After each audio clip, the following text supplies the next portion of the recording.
Hello everyone, by popular demand, I'm going to show you how I see my phone. But before we do that, I'm going to show you Elwin. He's just sitting here under the table, being a good boy. We're here at the park having a good day, recording some videos, and we're going to play soon. All right, so I'm going to put my phone on the screen here and we'll get started. The first thing I want to show you is accessibility features. And the first thing that you might notice, especially if you're an iPhone user, is that the text is bolder and larger. And if we click on the display settings here, we'll see bold text and larger text are the first two settings. And so if I turn bold text on and off here, you'll notice a slight difference. To me, it's a big difference. And if we go to larger text, and I move the slider around, you'll see that it gets smaller and bigger as I move it around. And I don't keep it at the biggest setting because it is simply enormous, and I prefer to just hold my phone closer to my face and keep it a little bit bigger so that when I read text messages, I can see them a lot clearer and I can see more of the text message. This text is really bold. I can kind of hold my phone out a little bit further, but if I'm going into any other app, it doesn't work with every app. Some apps it will make it a little bit bigger, some apps it won't. So if I hold my phone this close, I can usually see just about anything, but larger text does help. So if the text isn't bigger, I use my second tool, which is zoom. And I'll show you the window here because it doesn't show it on screen capture. We've got the zoom setting menu here. And if I take 3 fingers and double tap it while it's turned on, it zooms in. And if I double tap it again, it zooms out. And so I can zoom in and move around with my 3 fingers and see things at a pretty enlarged, significant degree. And while it's zoomed in, I can still interact with things. So if I go up here to the back button and I hit it, it does indeed go back to the other menu. And another one of my favorite features is spoken content. Now there's 2 ways to use this, 2 ways that I like to use this compared to my computer where I just highlight things and have them read to me, which is something you can do here. You can also take 2 fingers and swipe down from the top of the screen, and it reads from the top of the screen to the bottom of the screen, left to right. So let's do that now. Spoken content.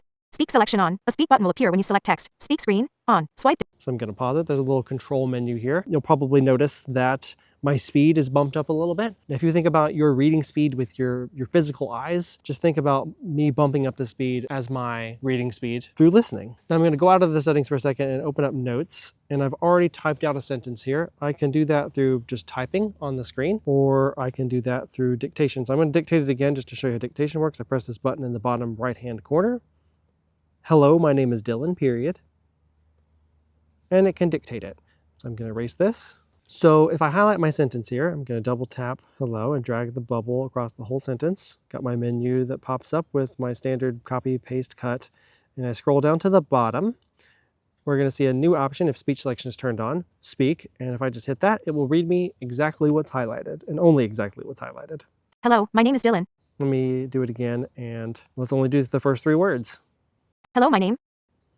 And it only reads those. And again, it's reading fast because I have the speed bumped up. Anything you can highlight on your phone, just like on my computer in the last video, you can have it read to you. As long as you can highlight it, you can have it read to you. Okay, the last feature I want to talk about is Voiceover. Voiceover is an amazing feature. Some people, if they accidentally turn it on, freak out because if they don't know how to use it, it can be difficult to turn it off. So what I've done is I have accessibility shortcut set to Voiceover. And so what that means is if I've got only one thing set as an accessibility shortcut, if I click on it here, you can see I can add anything to an accessibility shortcut and then it would just pull it up as a menu. But if I only have one thing, then I can triple click my home button. Voiceover on. And it turns Voiceover on. So what is Voiceover? Voiceover is a tool built from the ground up that if you are completely blind, no vision, you can use your phone.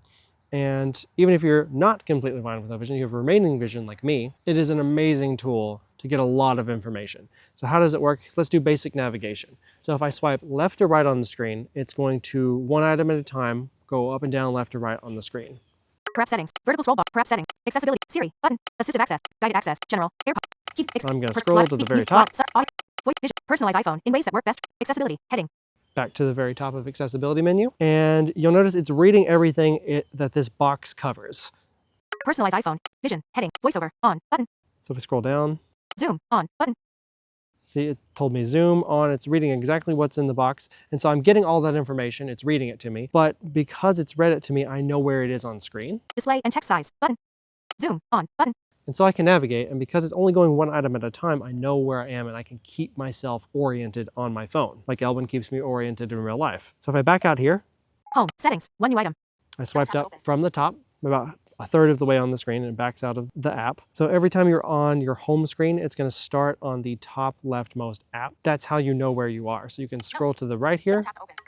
So you can scroll to the right and it goes from left to right, up and down. And this works in a lot of apps. It doesn't work in every single app ever, and some apps it works in, but it doesn't work well. But most apps, it works pretty good.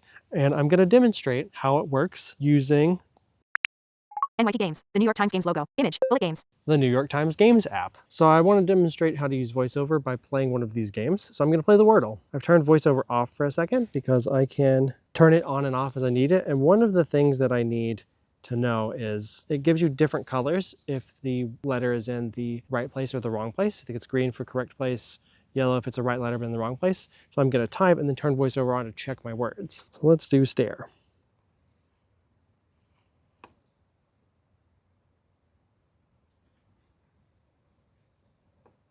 So I've got one correct, it's R. So I'm gonna turn VoiceOver on. VoiceOver on, NYT Games, fifth letter, R, present in another position, image. Cap, R, VoiceOver off. So it's told me that R, because I can't really tell the difference between green and yellow because of my color vision. So it's telling me that it is a correct letter, but in the wrong position. So that's very helpful. Let's try molar. Well, no, R is wrong. Okay, let's try. Okay, so I'm gonna try beard. B-E-A-R-D, even though I've already used A and know it's incorrect. Okay. Fourth letter, R, present in another position, image, cap, R, VoiceOver off. So I still only have R. Okay, I'm gonna try proof. Okay, that's actually pretty good. I took a risk using two of the same letter, but it worked out pretty well. VoiceOver on, NYT Games, skip to content, in page, second letter, R, present in another position, image, third letter, O, present in another position. Fourth letter, O, absent, image. Fifth letter, F, present in another position, image. VoiceOver off. Okay, so now I know 3 places that R is not, and I know that O is in the word, but it is not the 4th letter. So that's good. And I know that F is in the word, but not the last letter. So let me think for a minute. Okay, so looking at all my letters, I think F-O-R is probably right. Let's see, we got 4, it's not, well, forum? All right, perfect. I don't even need to turn VoiceOver on to check. And that's how I see my phone.